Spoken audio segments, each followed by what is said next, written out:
Yeah, yeah, yeah. Roll up the green, hit the links with RGB. Pitch, putt, and puff, it's our podcast scene. Talking Burt and Bogies, hole in one dream. Golf cart cruising, we're the illest team.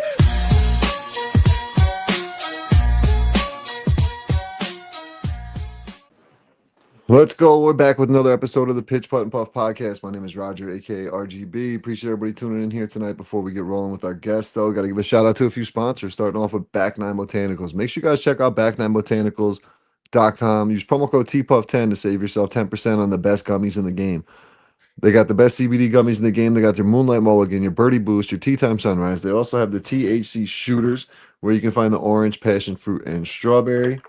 Don't forget to check out their CBD gummies. The green apple is the Birdie Boost. Highly recommend that. If you have any trouble for sleep, get your hands on the Moonlight Mulligan with the CBN. So go check them out. Back9botanicals.com. Use promo code TPUF10. We'll save you 10% at checkout. Also, we got to give a shout out to the Puff Pack. The Puff Pack will be sponsoring Laughing on the Loud, which we'll be talking a little bit about tonight. Laughing on the puffpack.co holds 2 joints and a lighter. Perfect for on the go, everyday use, golf course, concerts, you name it. The Puff Pack should be in your pocket. Check them out, the puffpack.co. Use promo code PUF20. PUF20 will save you 20% at checkout. And now if you're looking for some pitch, putt, and puff gear, you can find it at wecandoitshop.com/conspiracy chaos. Halfway down the page, you'll find yourself some merch. Roll up the green, hit the links with RGB. Pitch, putt, and puff, it's our podcast scene. Talking Burt and Bogies, hole in one dream. Golf cart cruising, we're the illest team. Pitch, putt, and puff, light it up, hit the rough. Every swing's a story, we can't get enough. Hazards and hard times, we know it's tough, but we live for the game, fam, that's our stuff. Got my clubs in the trunk, blunt in the front, tee off in the noon, cause we don't bunt. Discuss in the course, we There you go. wecandoitshop.com/conspiracy chaos. Halfway down the page, you'll find some pitch, putt, and puff gear. Then also, newest sponsor, keepitchilly.com. Use promo code PUF10, PUF15 to save yourself 15% at checkout. Keepitchilly.com. keep it chill. Hey, yo, it's keepitchilly.com, baby. Yo, it's keepitchilly.com, baby. Baby. Hey, yo, it's keepitchilly.com, baby. I'm talking to Simpsons, Ninja Turtles, SpongeBob. Break it back, yo, all that shit. Yo, it's And last but not least, we got Laughing on the Loud, May 21st. Tickets are on sale now. Make sure you guys go get your hands on some tickets. We got limited VIP seating, general admission seating. We're going to have some giveaways, goodie bags for the VIP. Got some sponsors. Going to have some vendors there. Going to be a real dope event. And tonight we're going to be bringing on one of the comedians. Take a quick break and we'll bring on Drew Moore. Let's go. We're back on the Pitch, Putt, and Puff with one of the comedians for the Laughing on the Loud event coming up May 21st. We got our guy Drew Moore. Drew, appreciate you taking the time and joining the podcast, brother. Appreciate you having me, man. No problem, man. I got a chance to see you. First time I seen you actually was when you headlined the event at Muddy's a couple months back. Yeah, I'm a man. Yeah. And I was like, all right, you came up with it was the energy, bro. Honestly, it was the energy that you brought to the stage compared to like a lot of people I've seen. Energy and confidence was a big thing. And I really think you're going to be a perfect fit for the show coming up. But let's give the listeners a chance to, a little bit of your background. How did you get into comedy? I got into comedy. Well, I always wanted to do stand-up. You know what I'm saying? Growing up, I grew up in New York City. You know what I'm saying? Mm-hmm. I moved up to Albany only because rent's cheap. So when I got up here, I was really focused on just like getting a job. You know what I'm saying? Doing what my parents tell you to do. You know how they tell you, yeah, get a job, work for the state, and you get insurance. And get your pension, get your 401k. Yep. You know what I'm saying? And it's like, yeah, I bet I tried that, and I wasn't feeling it. I literally had 2 state jobs, and I quit them like within like each a week. Like I left. Like it wasn't for me. But that first time I did that, I was scared because I was like, I don't know what to do. I tried my parents' way. That ain't work for me. I don't know what I'm good at. I got a college degree, and I don't be using it. You know what I'm saying? I got a degree in graphic design, bachelor's degree. But I ain't learned nothing. Honestly speaking, I cheated all the way through college. I got the paper though, so it's whatever. That's all that matters. Oh yeah. Right. But I was like, I don't know what to do, and I don't know what I'm good at. And I was walking by, and I seen a open mic sign on the side of Madison Theater. And I was like, yo, maybe I could just try it now. You know what I'm saying? it was at this point I was like, yo, fuck it, I'm gonna just try, because the reason I never tried it before was I've seen like comics on YouTube, they get interviewed and they just sit there and be like, yeah, when I first started, I had to live on my sister's couch and I was broke. Uh-huh. I didn't have nothing. And being a kid from Harlem, being broke it don't sound good to me. So Right. I always wanted to have something stable. But in this situation, I was like, I tried that. So I'll give it a shot. And I did one open mic and I was like, yo, I could do more. And I just kept going back. And now we here. I'll just be telling jokes and shit. How long you been doing it now? I started 2022. So I Okay. say about to be 4 years in June. Gotcha. Yeah, I was actually just speaking about you. Your name come up earlier when I was talking to Duncan, and we were talking about how you just literally got on the grind. You popped down to the city for the open mics. Like you try to get in front of as many microphones as possible. Because it's so fun to me. You know what I'm Yeah. saying? It's fun when you realize, like I realized being like on stage, like yo, everybody's scared. You know what I'm saying? Like everybody's scared to do stand up or be on stage or just have the spotlight on them, right? So if you know everybody's scared, then what's the difference with you getting up there? You the brave one. That's You know? really it. That's So really it. if it's anything going bad or if anybody don't like it, it's like, all right, you get up here. But they Mm. know they wouldn't.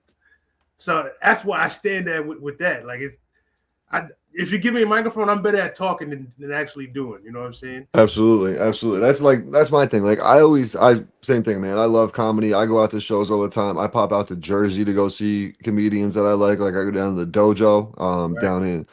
down there quite a bit. I just got back from Connecticut a few weeks ago. I had a chance to see Joey Diaz, bucket list item for me. So love the comedy thing, and I don't have like I'm funny with my friends. Like we're playing golf or something, I'll crack jokes all day. Like everybody's laughing. Like even in school, I remember one time I got in trouble, and the teacher asked me, "What why do you keep doing this?" I'm like, "I like making people laugh." Was exactly my answer, right? Right. But I don't have like I think I would be okay with like crowd work because I'm like quick, but Mhm. I don't know like the structure of writing a joke, that kind of thing, and then plus having the confidence of getting up there and actually doing it is the biggest thing. You know what the funny thing is? I don't know the structure of writing the joke. I don't know how to write. That's my main thing. I don't know how to write. Like my whole process when I be doing comedy is way different than what it should be. But right now it's just working for me. You know what I'm saying? So where it's like it sounds unnecessary, but then it gets to a point where it's like, yo, I got it. Oh, this is the way I learned it. You know what I'm saying? So it's like, Yeah, because you almost right. have like the storytelling. You're almost kind of like more of the storytelling comedian. You talk about your day, kind of that kind of thing. Yeah. Yeah, where it comes off as like storytelling. I want to be a better storyteller because I got ADHD. You know what I'm saying? My mind be going everywhere. I don't got the fake one niggas be talking about these days. You know what I'm saying? Where it'd be like, oh, because it's cool. I got the real. I had Ritalin when I was younger. They tried to do me like that. ADHD. Right, right. So my mind be going everywhere when that happens. I have to like almost like put myself down. You know what I'm saying? Like I found out I can only write in the comedy clubs. Mm. But throughout the week, I'll jot down notes in my phone. So it'd be like a funny idea or like half the time it sounds like a storyteller or like that, but it's literally just ideas I said. And I'm just literally talking to the crowd. Do you think I don't know how to deliver it. I just know I want to talk to the crowd. And this is how I would talk to anybody. right? Do you think your creativity, because you said you really don't write until you're in there, do you think when you hear other comics, it helps you with your creativity and how to structure stuff and that kind of thing? Yeah, I'm still learning. I'm never gonna stop learning. You know what I'm Yeah. saying? But like I don't want to make it sound like I don't write until I only write when I'm in Yeah, you have your ideas, but that helps you, solidify where you're gonna go with the joke. So Yeah.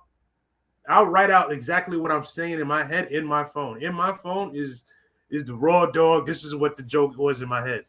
Yeah. When I get to the club, it's like, all right, out of all the bullshit I done wrote this week, what could be a joke? And I'll sit there, I'll get there like 30 minutes earlier and I'll write out what it is. And even what I write on that paper, all that does for me is tell me this is what I'm going to talk about today. And when I get on stage, I won't say anything that's really on that paper. I just know this is the path I have to follow and the points I want to hit. So it's like it's a bunch of steps of nothing that should be there that's helping me. Right, but at least you got your bullet points to know where you're trying to go with this. So you got a little Yeah, bit there. Yeah, man. So I'm excited for this event coming up, man. I think this is gonna be super dope. I think it's gonna really bring something different to the community. Emerge of the like a comedy. I mean, comedy and cannabis, two things that go fucking hand to hand. How many weed and comedy movies are there out there? There's fucking thousand of them. yeah. Every day they're getting new ones. Yeah, I could recite every word from How High. You know what I mean? Like that was my shit growing up. Facts. Jiminy Cricket looking ass. Oh, Method Man shit. Yeah, yeah. So like that portion of it, man, I think it's a perfect mix. We got the private location where we're going to be hosting it. The lineup right now is Duncan, Duncan Harris, Twan, and yourself. I think that's a killer lineup to round out. Hopefully, announcing the headliner soon as possible. Here, we're really trying to. I was just saying to Drew before, dealing with the behind the scenes of it, man, the agents and the bookers and that kind of thing. It's a world I've never been in before, so it's a different experience to say the least. Yeah, this comedy is a different experience, so I kind of know what you're feeling like. You know what I'm saying? It's a cutthroat industry, bro. You see it out there, like just to get to the open mics. And I'll be honest with you, I've been to I don't know maybe 10 open mics in the past 6 months. Recruiting and looking for talent and that kind of thing. And there's some people who do not belong behind the microphone, and it's like. After when I see some people bomb like every single time they've gone up there, it's like I respect them for going back, but maybe like switch it up a little bit and try something different. Like with some of them, they keep going up with the same thing. It's like it's not working and you're not like tweaking. I be feeling the same way, but I always gotta remember, like, hey, at least they was brave enough. You know what I'm saying? That's why I fall back. Yep. I be wanting to. I don't want to be like, I want to give you a tip or like just try to help you out because I don't want to come off like I'm a know-it-all. I don't know what I'm doing. There was one night though, I did hear you say from the crowd, you were like, dude, the guy kind of like he still had a couple minutes of his 5 minutes, and you're like, yo, crowd work. Like people like crowd work's very popular right now. You see, your Matt Ripes and your Michael Bloopsons or whatever the fuck his name is, but you see the crowd work, and like when you don't have nothing, engage with the audience to where you can create something on the spot. Yeah, but you gotta have the skill for that. A lot of I know. Like, I be feeling that too, but at the same time, I be seeing the people I'm talking to. Like a lot of the times, I'll see people pick on the guy with the angry face, his eyebrows all front up. Like I wouldn't pick on him if you want a good time. Like you know what I'm saying? Go with somebody that's been laughing all day. Yeah. But crowd work to me is like I feel like I could do crowd work sometimes, depending on what's going on. You know what I'm saying? I don't want to reach for crowd work too quick because I'm not the type of person. Well, I am. I might say something too crazy. Because I feel like you're the type of dude like me where you're just hanging with the homies, you just start roasting dudes and shit. Exactly. And mind you, to me, that's like my superpower, low key. Like I grew up in the era of the lunch tables. You know what I'm saying? Yes, bro. You had to fight to survive out there. You had to have your joints on you. So I don't be wanting to roast all the time, but it's not like I can't. Right. But I seen roasting. Like roasting is like a category of comedy now.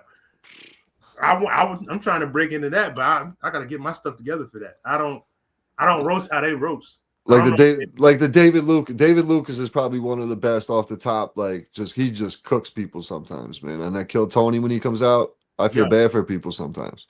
They be asking for what you brought when you got up there. Like you know what's going on. Like he's another one, man. He came up. I remember watching him years ago. He was actually opening up for Brendan Schaub, the former UFC fighter, at one point. Yeah, I heard mad stuff about him when he was doing comedy.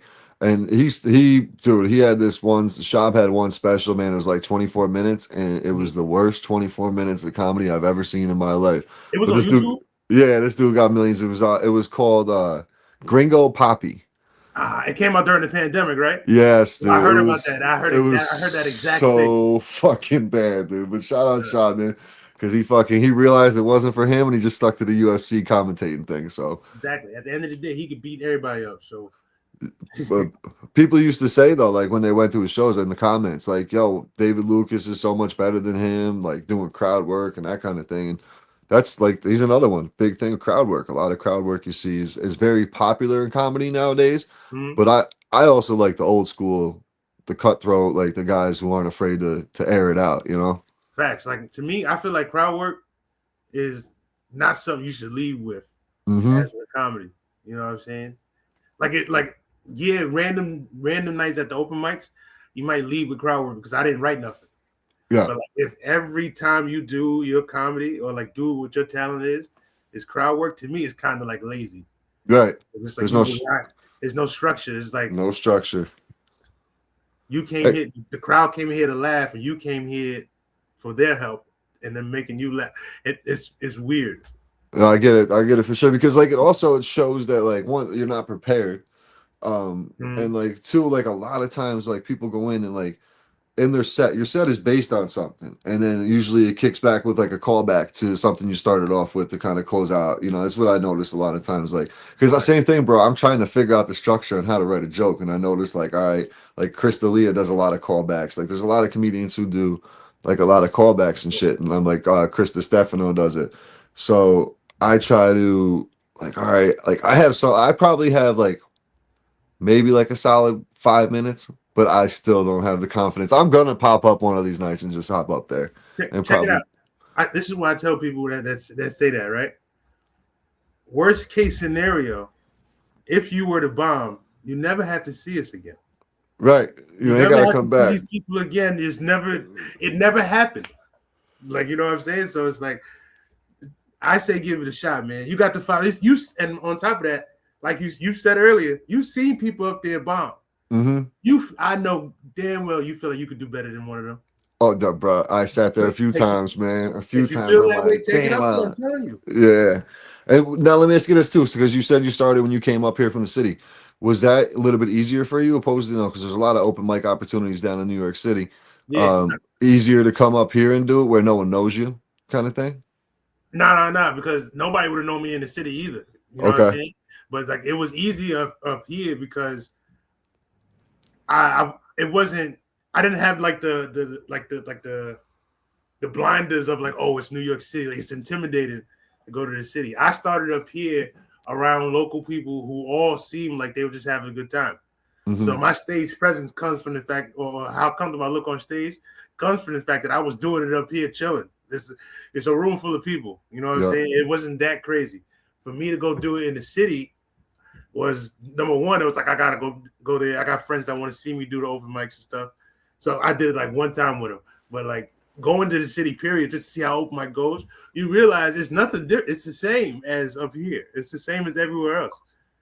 You know what I'm saying? It may be a little bit different races in the city. You know what I'm saying? But it's pretty much the same type of people. Same people bombing. The same people doing this. Everybody saying, is anybody on the apps? Everybody says that joke down there. Once you realize that, you get a little bit more confidence. You know what I'm saying? Where it's like, oh, it's not intimidating as I once thought. Now, do you think a lot of comedians, because this is like a raw talent, like this is, the same thing like golf. Golf's a raw talent. Like, yeah, you can learn it, but like with AI and Chat GPT and all that shit, do you think a lot of people are starting to refer to that shit? Yo, yes. I don't know about a lot of people. There's a couple. It's not zero. Mm-hmm. I don't know about a lot of people, but it's not zero. I can say that confidently because there was one time I went with a couple of comics, right? And we went to an open mic in New York City, and there was some dude who was talking and saying ChatGPT like one of his first times, and he was saying the jokes as if it was written out by ChatGPT. You know what I'm saying? Yeah. So it was like, you could hear it where it was like he'll say the line punchline and wait for a laugh, and then say a line, and it was like, oh wow, like, and that was like last summer. Where the pause was in the Chat GPT, he paused and waited for It was weird, but I don't know if people can make the AI shit work for them, then I don't want to say go for it. I mean, do what you gonna do. I say that. If it worked for you, I mean, somebody must have liked it and shit went well for you. But to me, I feel like it got to be naturally like you. Yeah, because if it's not you, it's not. That's what I say with the podcast. Even like I'm myself on here because it's easy. If I put up a persona like, hey, come watch the like all excited and shit, that's not me, bro. I'm chilling. I'm laid back. I'm one of the most laid back individuals ever.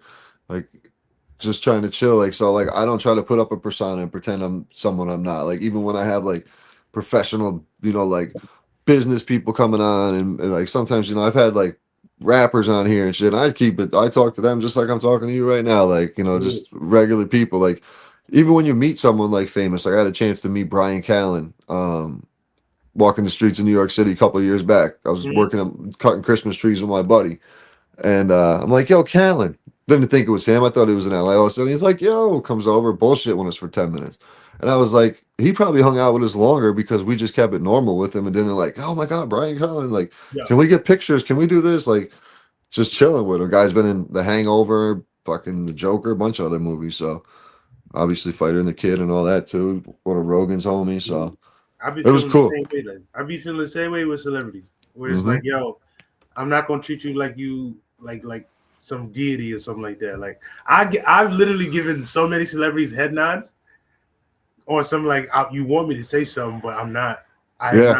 I acknowledge you're here. I acknowledge I've seen you, but that's about it. Yep. Like, And it's almost like awkward though, like for a second. It's super awkward. Same thing like so my buddy has a Christmas tree business down in the city. I go down every year and I've been doing it for about since the pandemic pretty much. And one time I seen Christopher Maloney, the dude Stabler from Law and Order, right? yeah, He's walking right past me like he looked like he was just coming off set, bro. I had the black leather jacket, like the whole setup on. I'm like, we made eye contact, like I'm standing there holding a Christmas tree. The guy I was working with cut himself, so he ran down to a CVS.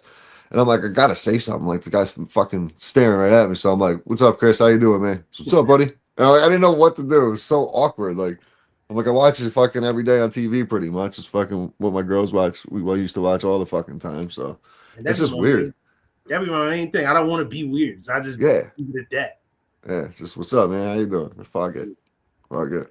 Now, what's one, did you ever have a joke that you thought was absolutely going to kill it, but it turned out to be the other way and and it bombed? I had a couple like that. I'm trying to think of one, where the most recent one I could think, where it's like it didn't bomb, but it didn't go off like I wanted it to. I had a joke about how Kanye, and it's like at this point, it's like it's getting to the point where like I can't even say it no more because he's actually doing this. This is insane. Like I had a joke where I was saying matter of fact, now I'm gonna say that for the show. Okay.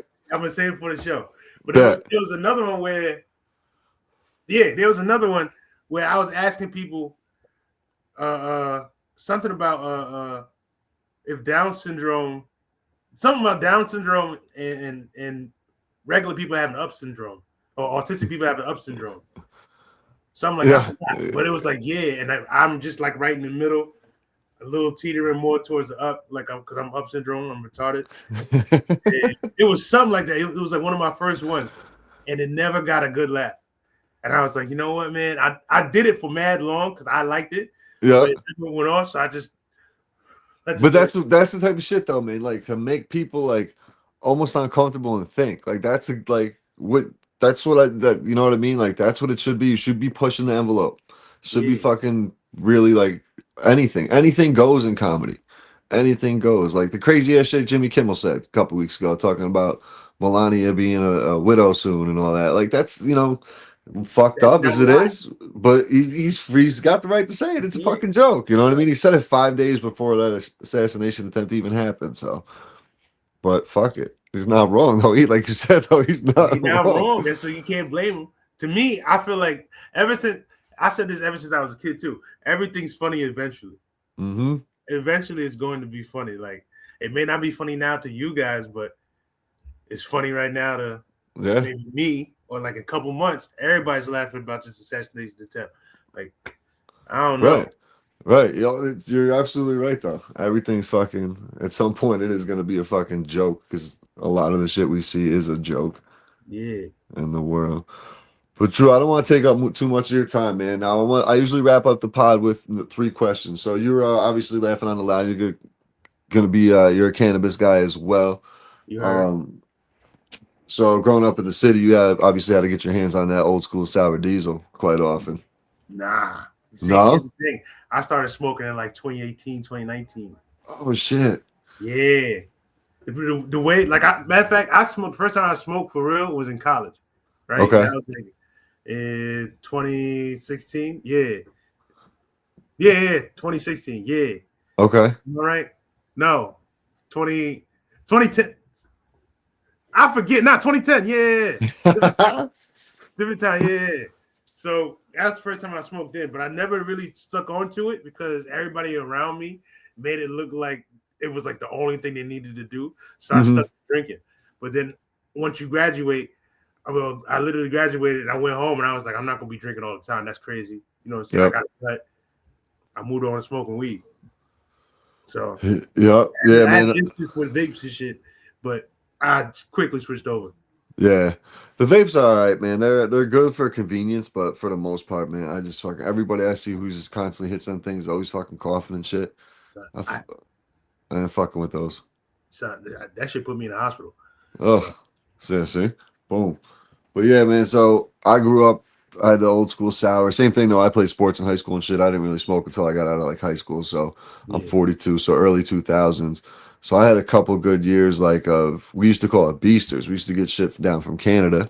And then all of a sudden this Jack Herrera and Sour Diesel and the Haze that popped up, and that was a game changer. Just the quality. That was a lot of where the headies came in, and people were, if you wanted quality over quantity, that's where people were going. So those were some good ones. But if you were trapped on an island and you could only have one strain the rest of your life there, what would it be? I don't know. It's definitely sativa. Okay. Definitely sativa for sure. There's so many to choose. I would go sour. I'd go sour or some cowboy lemonade from the Helium Boys up here. I'm trying whatever sativa it is. I'm trying. All right, bet. Yeah. I'll get you a nice sativa for the show, man. I work with the Helium Collective, so I'll get you some of our either our cowboy lemonade or some the DNA. I think is the sativa. Yeah, we'll get you some. I had to experiment my way through comedy to learn what kind of strain I like. Okay. Yeah, I learned with indica, I would be mad lazy on the stage. Oh yeah, put you down and that's sativa. Be balance you right out. Yep. Or the hybrid. The hybrids, the off the stage kind of kick it with the hybrid, and then the sativa keep you going. Right. That's it. Now, what's your preference of smoking? Blunts, joints, bowls, bongs? I use cones. Cones. I never learned. It's crazy. I never learned how to roll, but that's because the way my mind is built.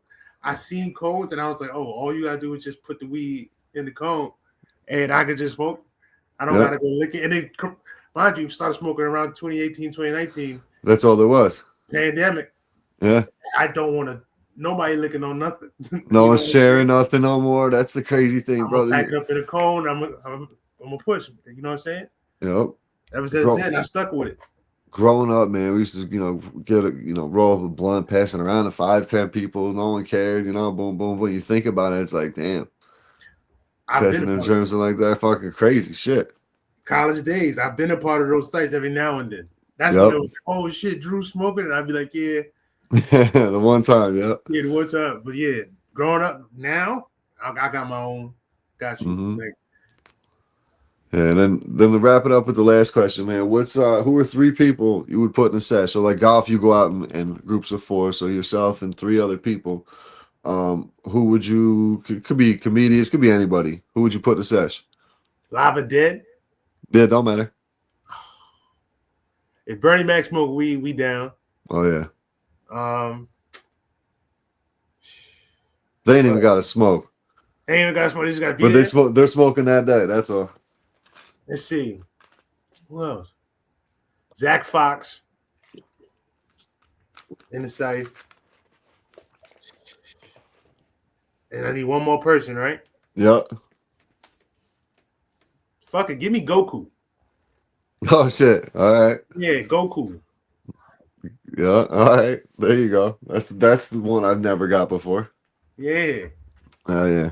I always go Joe Rogan, Method Man, and Jason Williams. White Chocolate used to play for the Kings and the Heat back in the day. Yeah, that's my guy. That's my guy. I had a similar style of play to him where I thought my coach used to hate me because I throw a no-look pass instead of just a regular bounce pass. You know, I'm splitting two You play people. ball. You play Yeah. ball. Yeah, I play. Yeah, I wish I was like you, man. I tried playing ball when I was younger. I was not fit for it. yeah. I played all the way up to high school. Played, I didn't play any college or nothing, but a bunch of men's leagues, and I played till I was like 35. I don't really hoop it up too much anymore. Now I'm just coaching the fire. kiddo. Yeah, it's fun. Still part of the game somehow. It's fire. Oh yeah, I love it. And coaching's actually more fun because like when you see the kids, like I'm coaching, it was basically it was fifth and sixth grade team, and my daughter's only in third grade, so we didn't have enough girls for the third and fourth grade, so I bumped her up, and I was like, "Yo, you're gonna be the smallest kid out there every single game." She's like, "I'm good." I'm like, "All right," but I could see her slowly building her confidence up, and like watching all the other kids too. They came a long way. Just fundamentals and shit at this stage is the most important thing. That's fire, bro. So it's fun, man. It's cool to be involved in shit. I try to hide the podcast aspect of it away from most of them though because of the puff. You don't ever know how some parents will react and shit. So keep it up, keep it separate as much. These days, that's the least of their worries right now. Yeah, for real. I ain't bother nobody. I always set the thing at 21 and over so the kids ain't watching it on YouTube, but it is what it is. So, Drew, besides Laughing Out Loud, man, you got any other shows coming up? And locally, I know you pop up to a lot of the open mics around here. Yeah, I got after the 21st, after we meet up on the 21st, telling more jokes on the 23rd at the Son of Egg in in Rensselaer. Okay. Yeah. Are You Afraid of the Dark? Oh, I seen some promo for that. Yeah. Recently. Yeah. All right, cool. But yeah, man, May 21st, it's going down. Laughing Out Loud. Get your tickets now at theseshevents.com. 3 different options for tickets. You got your general admission tickets, $25. It's a BYOB event, bring your own bud event. There is going to be vendors there set up as well. We are also going to have a $35 option that will come with a goodie bag. And then we got the VIP front row tables, 3 people to a table so that no one's got their back to the stage. And we got that set up it comes along with the goodie bag as well. So everything is general admission seating except the VIP tables. I'm expecting a dope night and a lot of turnout and really hoping that we close out on this headliner and really bang it out here. But the local talent we're bringing to the stage is going to be top notch, like my man Drew here. Drew, I truly appreciate you, bro. Looking forward to the event, man. This was a dope problem. combo. We're going to have a good night, bro. Yes, sir, man. Yes, sir. It's actually good to, get a chance to chop it up with you. Every time I see you, it's at a show, so, you really don't get a chance to chop it up. But definitely good chopping it up, man. And hoping to see everybody out on May 21st. Appreciate everybody tuning in. We'll catch you next week. Drew, where can they find you? Where can they find you real quick? Sorry, I don't know. Right there on that name, at Drew Moore Comedy. I'm wherever y'all social at. There you go. I'll post it with the Instagram post as well. Appreciate everybody tuning in. We'll catch you next week. Peace. All right, y'all. Peace. Pitch, putt, and puff, it's our podcast scene. Talking Burt and Bogies, holding one dream. Golf cart cruising, we're the illest team. Pitch, putt, and puff, light it up, hit the rough. Every swing's a story, we can't get enough. Hazards and hard times, we know it's tough, but we live for the game, fam, that's our stuff. Got my clubs in the trunk, blunt in the front, tee off in the noon, cause we don't bunt. Discuss in the course.